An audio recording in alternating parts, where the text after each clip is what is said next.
Welcome back. Now, Microsoft Excel will allow the manual creation of formulas inside of any cell.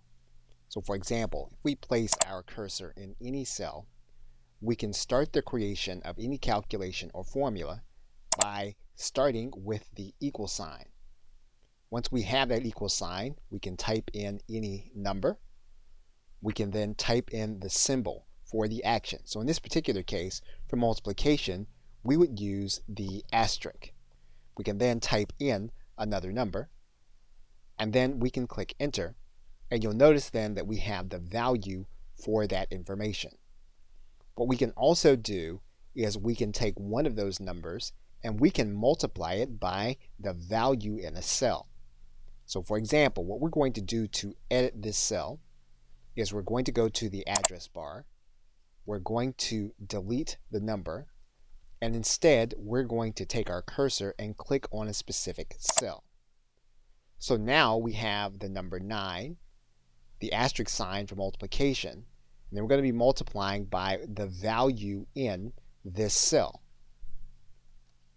And you'll notice then that the value goes up.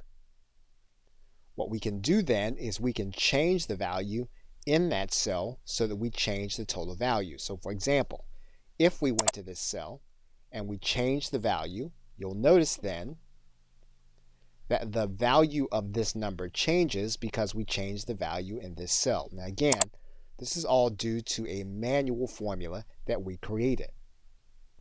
Of course, we can change this from multiplication to addition, and all we need to do is to change the symbol, and the value will change. We can also do more complex equations. So for example, what we can do with this equation is we can put it in parentheses just as we would in a typical order of operations case. We can then take the whole product and then multiply that by the value in a particular cell by clicking on the cell. We then click this button, and then you'll see a different value come up here. We can then change the value again by taking out this number in this case, and then changing that to a value that we have in our sheet. We then click enter, and the value changes again. Okay, so with that, thanks, and I will see you in another video.